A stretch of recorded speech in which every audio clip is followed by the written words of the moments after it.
겠습니다. 에스라서 9장 1절에서 7절까지 말씀입니다. 에스라서 9장 1절에서 7절까지 말씀. 우리 한 절씩 교독하도록 하겠습니다. 그리고 마지막 7절은 우리 함께 읽도록 하겠습니다. 이 일 후에 방백들이 내게 나와 이르되 이스라엘 백성과 제사장들과 레위 사람들이 이 땅 백성들에게서 떠나지 아니하고 가나안 사람들과 헷 사람들과 브리스 사람들과 여부수 사람들과 암몬 사람들과 모압 사람들과 애굽 사람들과 아모리 사람들의 가증한 일을 행하여 그들의 딸을 맞이하여 아내와 며느리로 삼아 거룩한 자손이 그 지방 사람들과 서로 섞이게 하는데 방백들과 고관들이 이 죄에 더욱 으뜸이 되었다 하는지라. 내가 이 일을 듣고 속옷과 겉옷을 찢고 머리털과 수염을 뜯으며 기가 막혀 앉으니 이에 이스라엘의 하나님의 말씀으로 말미암아 떠는 자가 사로잡혔던 이 사람들의 죄 때문에 다 내게로 모여오더라. 내가 저녁 제사 드릴 때까지 기가 막혀 앉았더니 저녁 제사를 드릴 때 내가 근심 중에 일어나서 속옷과 겉옷을 찢은 채 무릎을 꿇고 나의 하나님 여호와를 향하여 손을 들고 말하기를 나의 하나님이여 내가 부끄럽고 낯이 뜨거워서 감히 나의 하나님을 향하여 얼굴을 들지 못하오니 이는 우리 죄악이 많아 정수리에 넘치고 우리 허물이 커서 하늘에 미침이니. 다 함께요. 우리 조상들의 때로부터 오늘까지 우리의 죄가 심함에 우리의 죄악으로 말미암아 우리와 우리 왕들과 우리 제사장들을 여러 나라 왕들의 손에 넘기사 칼에 죽으며 사로잡히며 노략을 당하며 얼굴을 부끄럽게 하심이 오늘날과 같으니이다. 아멘. 네. 이 에스라서와 느헤미야서를 보게 되면 이 70년간 바벨론에서 포로 생활을 했던 이스라엘 백성들이 예루살렘으로 돌아와서 무너진 성벽과 또 성전을 다시 건축하고 조국을 다시 세우고자 노력하는 그러한 모습들을 우리가 볼 수 있습니다. 70년간 예루살렘은 버려져 있었습니다. 성전은 파괴되었고 남아있는 것은 아무것도 없었습니다. 이 열왕기하 25장에 보게 되면요, 바벨론 군대가 예루살렘을 어느 정도로 파괴했는지의 그 모습이 거기에 기록되어 있습니다. 여호와의 전과 왕궁을 사르고 예루살렘의 모든 집들을 불살랐습니다. 군대가 예루살렘 사면 성벽을 다 헐어버렸습니다. 백성과 무리를 다 사로잡아 갔습니다. 또 여호와의 전에 있던 녹기둥들, 받침들, 부삽들과 불집게들, 금과 은으로 된 모든 귀한 도구들을 다 바벨론으로 가져갔다라고 했습니다. 자, 이렇게 모든 것이 파괴되었고요. 사람도 잡혀가고 가치 있는 재물들, 물품들도 다 가져가 버리고 이렇게 폐허가 된 채로 70년이라는 그 시간이 흐른 거예요. 이제 이스라엘 백성들이 예루살렘으로 돌아왔을 때, 이 70년이 지난 후에 돌아왔을 때 그 오랜 시간 버려져 있던 예루살렘은 어떤 모습을 하고 있었겠습니까? 또한 그 모습을 본 사람들은 얼마나 낙심하고 또 힘이 빠졌을까요? 느헤미야 같은 경우 그는 총독의 자격으로 돌아왔습니다. 그리하여 백성들을 격려하고 위로해서 그 무너진 성벽과 또 성전을 다시 재건하기 위해서 훌륭한 그런 정치적 리더십을 발휘하였습니다. 에스라 같은 경우요, 그는 서기관이었고 제사장이었는데 그는 백성들을 영적으로 또 격려하고 도전하고 소망을 심어주며 그 영적 리더십을 발휘했습니다. 그런데 여러분, 70년간 버려진 도시를 다시 세운다는 것이 쉽겠습니까? 많은 반대가 있었습니다. 장애물이 있었고 어려움이 있었습니다. 그들이 만났던 첫 번째 어려움은 이 백성들이 너무 쉽게 낙심하는 것이었어요. 대부분의 백성들은 경제적으로 어려움을 겪고 있었습니다. 나라가 망했으니 그들의 삶이 얼마나 궁핍했을지 우리가 상상해 볼 수 있습니다. 그렇기 때문에 그들에게 있어서는 이 성벽을 다시 쌓고 또 성전을 다시 짓고 하는 그것보다도 자신의 어려움이 먼저였고 자신의 가족들이 먹고 사는 문제가 먼저였다는 거예요. 한마디로 말해서 내 코가 석자나 빠졌는데 다른 일에 신경 쓴다는 것은 그들에게는 말도 안 되는 그런 일이었습니다. 내가 살 집이 먼저 필요했습니다. 내 식구들이 먼저 먹고 살아야 했습니다. 그렇다 보니 이 백성들이 하나가 되질 못했던 거예요. 하나가 되질 못하니 아무런 힘도 발휘할 수가 없었습니다. 또 두 번째 있었던 어려움은요, 수많은 대적들이 이 이스라엘을 위협하는 것이었어요. 예루살렘 주변에는 많은 이방 민족들이 살고 있었습니다. 그들은 이스라엘의 회복을 원치 않았어요.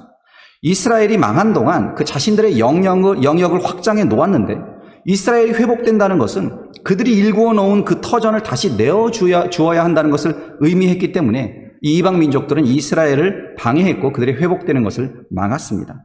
느헤미야서 4장 7절과 8절에 보면 산발랏과 도비아와 아라비아 사람들과 암몬 사람들과 아스돗 사람들이 예루살렘 성이 중수되어 그 허물어진 틈이 메꾸어져 간다 함을 듣고 심히 분노하여 다 함께 꾀하기를 예루살렘으로 가서 치고 요란하게 하자 하기로.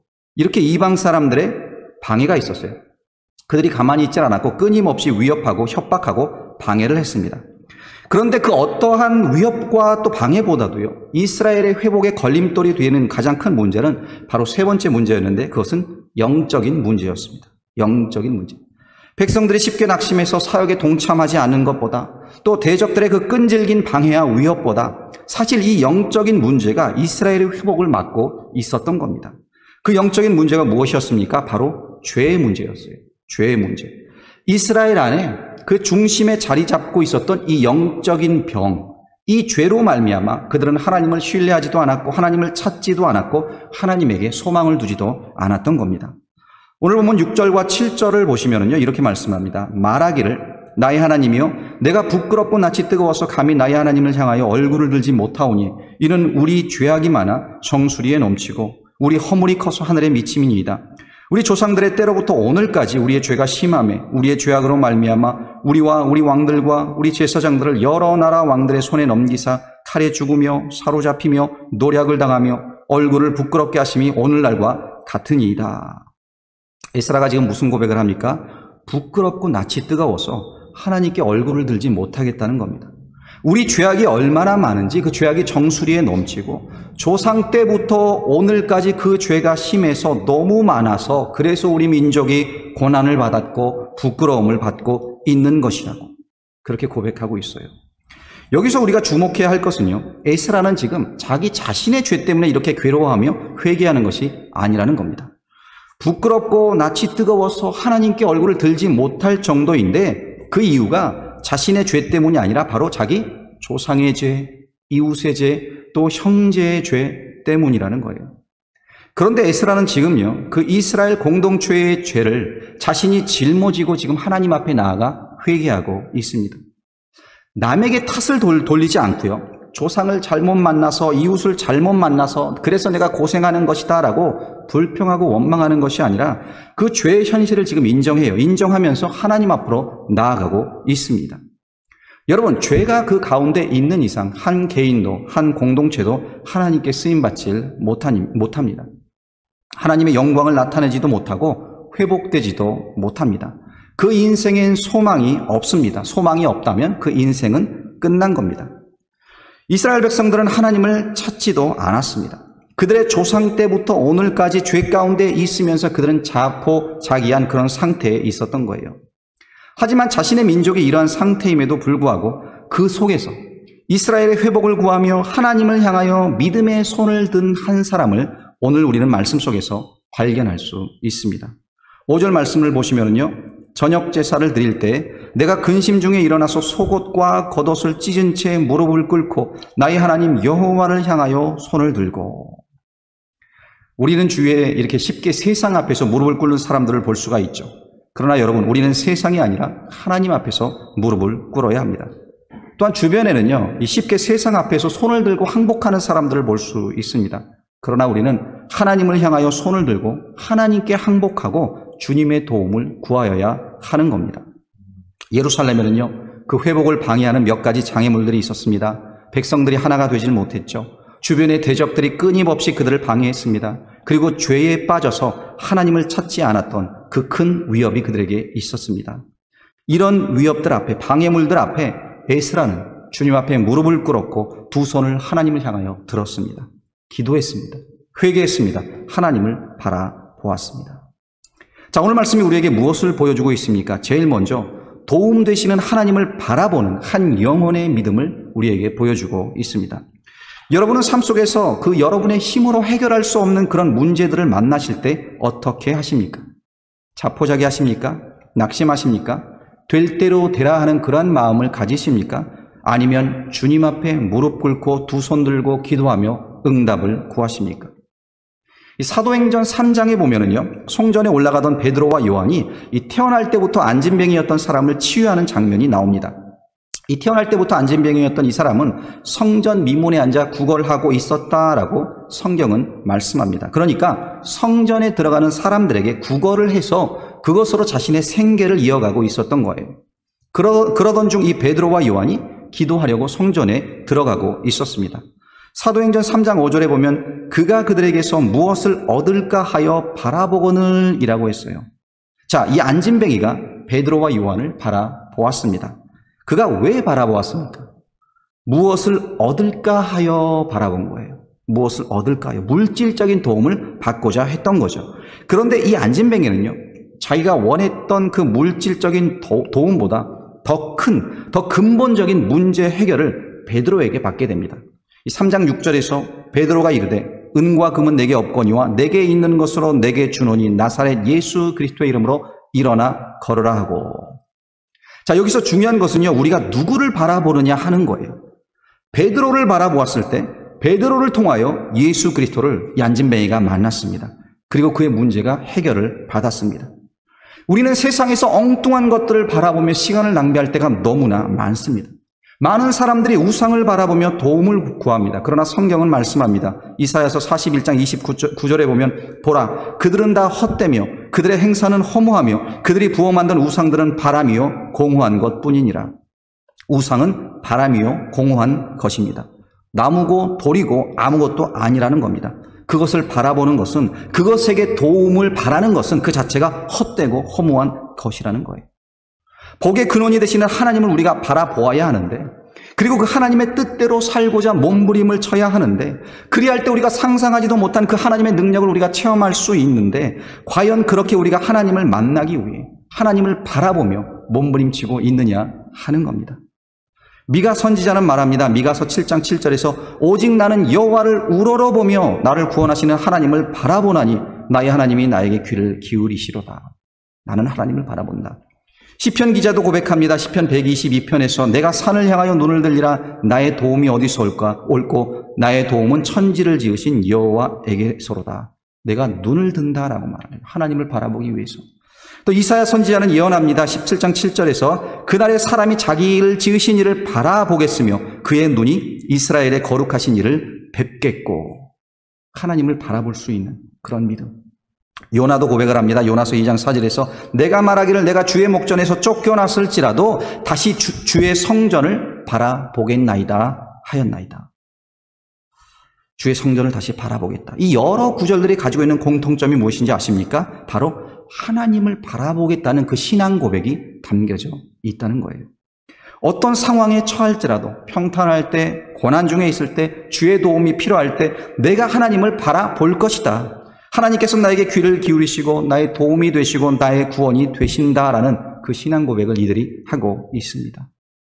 자, 여러분, 여러분의 눈은 어디를 향하고 있습니까? 하나님을 향하고 하나님의 것을 구할 때 우리는 영적으로 승리하는 삶을 살 수 있음을 믿으시기를 바랍니다. 사도 바울도 말씀합니다. 골로새서 3장 1절에서 3절에서요. 그러므로 너희가 그리스도와 함께 다시 살리심을 받았으면 위의 것을 찾으라. 거기는 그리스도께서 하나님 우편에 앉아 계시느니라.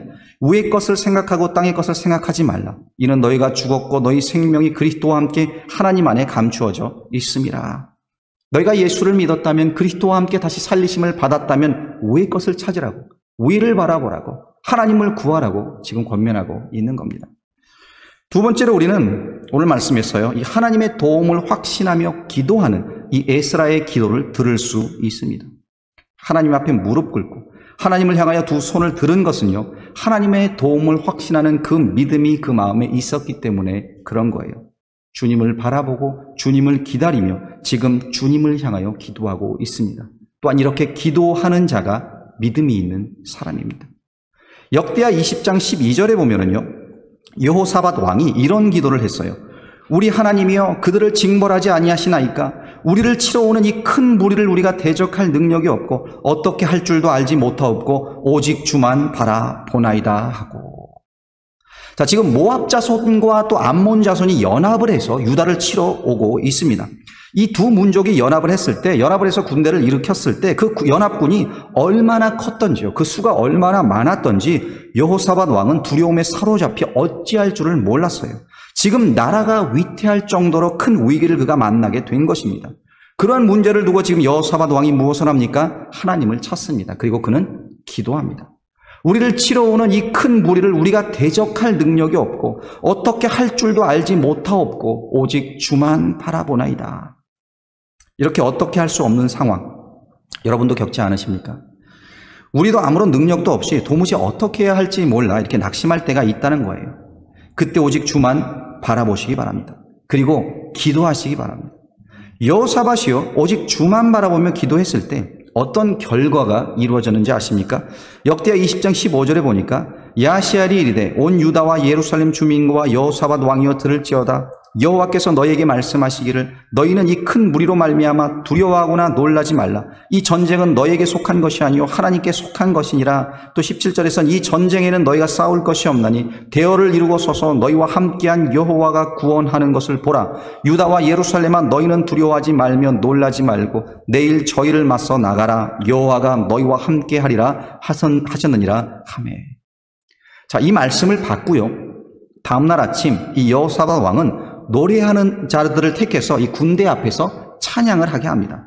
그렇게 찬양대를 앞세워서 전쟁터로 나갔어요. 그때 하나님께서 이 모압과 암몬이 서로 싸우게 하시고 저들끼리 서로 치고 박으며 죽이며 그렇게 서로 죽여서 전멸케 하신 거예요. 여호사밧과 그 백성들이 그 전쟁터에 나갔을 때 이미 그 수많은 대적들은 죽어 있었습니다. 또 거기서 전리품들을 걷기 시작을 하는데 거기서 거둔 전리품들, 재물, 의복, 보물 등 그 양이 얼마나 많았던지 사흘 동안 거두고도 다 가져오지 못했다라고 성경은 말씀하고 있습니다. 그리고 역대하 20장 30절에서는 이렇게 말씀합니다. 여호사밧의 나라가 태평하였으니 이는 그의 하나님이 사방에서 그들에게 평강을 주셨음이더라. 그렇게 여호사밧은 태평성대를 누렸어요. 어떻게 해요? 하나님이 그들에게 평강을 주셨습니다. 그 나라가 태평했던 이유는 하나님이 평강을 주셨기 때문이라는 겁니다. 여러분, 여호사밧은 하나님 앞에 기도했습니다. 그리고 오늘 본문의 에스라도 주님께 손을 들고 기도하고 있습니다. 여러분, 기도하는 사람은요, 믿음이 있는 자입니다. 우리가 기도하지 않는다면 그것은 하나님을 믿지 못하기 때문이에요.